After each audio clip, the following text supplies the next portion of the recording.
Ever been punished for doing the right thing? You hold the door, pay your taxes, bite your tongue, and still get the cold shoulder at work, the snarky text, or the frostiest seat at the family dinner. Peter wrote to folks just like that, only their government was Nero's Rome, and that cold shoulder often came with a sword. Today we're taking a walk, verse by verse, through the entire letter he sent them. Spoiler alert, it's still a survival manual for anyone who feels like a tourist in their own town. Peter's first epistle is a short flight in your earphones, but the view stays with you for a lifetime. We'll explore it in 3 acts. Act I, a chosen identity. Your true self isn't defined by your social media notifications. Act 2, a called life. How to walk straight when the world's path is crooked. Act 3, a confident hope. Why the final chapter is a celebration that's already begun. Grab a Bible or open an app. I'll be calling out every verse so you can find it later. Ready? Let's raise the curtain on Act 1. Peter begins, to the elect exiles of the dispersion.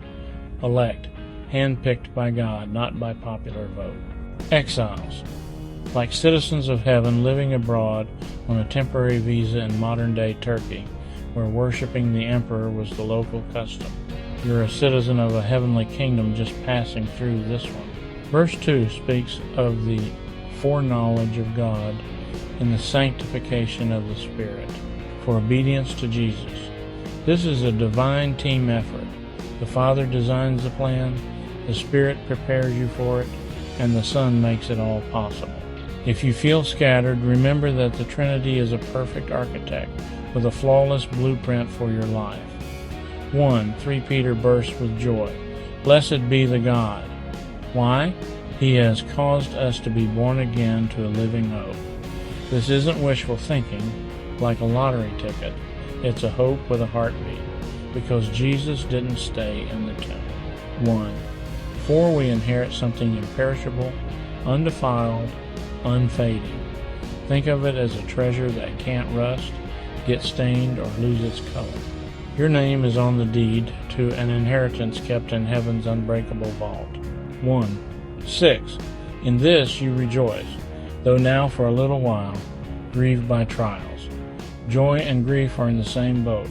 Joy holds the compass while grief bails out the water. 1. 7 trials are a test for your faith, which is more precious than gold. Fire makes gold pure, but your faith is designed to outlast both the fire and the furnace itself. 1:8. Though you have not seen him, you love him. Peter, who once denied even knowing Jesus, now talks about a love that doesn't need a picture to be real. Sight is a bonus, but love is the main thing. 1. 10 Concerning this salvation the prophets searched. Even angels peered over heaven's railing, eager to see this plan unfold. Salvation wasn't God's plan B. It was the story heaven had been anticipating for centuries. 1:13. Prepare your minds. Set your hope fully on grace. In those days, you'd tie up your long robes before a run. Peter's saying to do the same with your thoughts. Gather up all the loose ends. 1:14. Don't be conformed to your former ignorance. The world's menu constantly serves up envy, lust, and outrage. Peter says to push the plate away. You've already had a feast of grace. 1:16. You shall be holy, for I am holy. Holiness isn't about acting superior. It's about being set apart for a special purpose, like fine china used for honored guests, not an everyday mug. 1:18. You were ransomed not with silver or gold. Your freedom wasn't bought with cash. It was paid for with the life of Christ, a transaction where the cross became an altar of mercy. 1:22. Love one another earnestly.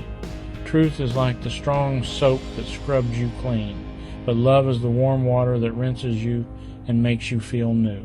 1:24. All flesh is grass. The word remains forever. Grass withers and fades every season, but the good news of God is a seed that never stops blooming. 1. So put away malice, deceit, hypocrisy, envy, slander, Consider these 5 things as old clothes to be dropped off in a donation bin. 2. Like newborns crave pure milk. A craving for nourishment is a sign of life. A healthy baby cries for milk. A healthy spirit longs for God's word. 4. Come to him, a living stone rejected by men, but chosen by God. Jesus is the cornerstone the builders stumbled over, but God used him to build the entire foundation. 5. You are living stones. You're not just rocks in a pile. You are essential blocks in a grand cathedral where the Spirit of God dwells. 9. You are a chosen race, royal priesthood, holy nation. Feel like you're on the sidelines? Peter says you've been given a royal robe and a key to the palace. Your purpose? To proclaim the excellencies of him who called you out of darkness. We are like mirrors. We don't generate the light, we just reflect the one who turned it on. So, who are you? An elect exile, a living stone, a priest with a passport to heaven. Your identity papers are signed and sealed. Now for Act 2, how to live like it's true. 11. Beloved, abstain from fleshly passions. Your earthly cravings whisper, you deserve this. Peter reminds you, you're a traveler here. Don't get weighed down by souvenirs. 13. Be subject to every human institution. Even flawed authorities get a baseline of respect, not because their rules are perfect, but because your ultimate allegiance is to a perfect king. 16. Live as free people. True freedom isn't a license to do whatever you want, it's the power to do what is right. 18. Servants. Be subject to unjust masters. Peter isn't endorsing slavery. He's planting a seed of the gospel in cracked concrete, knowing it has the power to break the whole system from the inside out. That's why 21, Christ suffered, leaving you an example. Following Jesus is like following a trail marker. He shows you the path, and sometimes that path goes through difficult terrain. 23. When insulted, Jesus did not revile, but entrusted himself to the judge. He didn't fire back insults. He handed his case over to the only judge who is always just. 2:24. By his wounds you are healed. The punishment he took brings us peace. His suffering is the medicine for our brokenness. 1. Wives. Win without a word. This is about a life so filled with grace that it has its own gentle, persuasive fragrance, more powerful than any argument. 3:7. Husbands, live understandingly. A weaker vessel isn't a lesser one. Think of a crystal vase. It's precious and valuable, requiring careful, gentle handling. 8-9. Unity, sympathy, love. Don't repay evil for evil, but bless. This is the hardest kind of math, responding to subtraction with addition. When someone is cruel, you are called to add a blessing. 3:13. Who will harm you if you're zealous for good? Sometimes doing good is your shield.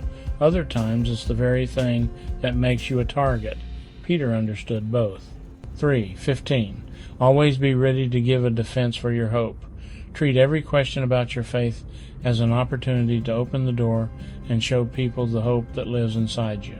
3:18. Christ suffered once to bring us to God. The gospel is a great exchange. His death allows us to draw near to God. 1. Arm yourselves with the same mind. Following Christ is less like a day at the spa and more like basic training for a soldier. 3. The past suffices for Gentile party tricks. Peter is saying the time for living without purpose is over. The clock has started on a life with new meaning. 7. The end is near. Be sober. With the finish line in view, it's time to focus. Less aimless scrolling, more purposeful steps. 8. Love covers a multitude of sins. Love is like a warm blanket that can cover the ugliness of faults and failures, providing comfort without condoning the mess. 4:10. Use your gifts to serve. Your talents are tools, not trophies. They are meant to be shared to build up others, not kept on a shelf to be admired. 4:11. So God gets the glory. Every gift, every action, every word is meant to point back to the giver.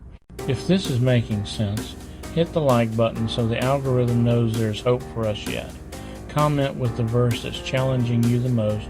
It's easier to be accountable together. There's a free printable worksheet in the description. No email required, because grace is a free gift. 4:12.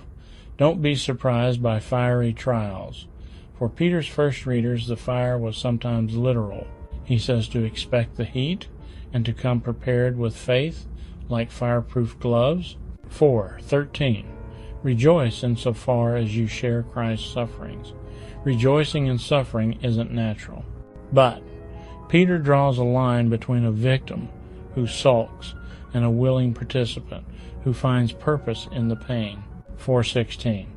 If you suffer as a Christian, glorify God. The name Christian was once an insult. Peter reframes it as a badge of honor.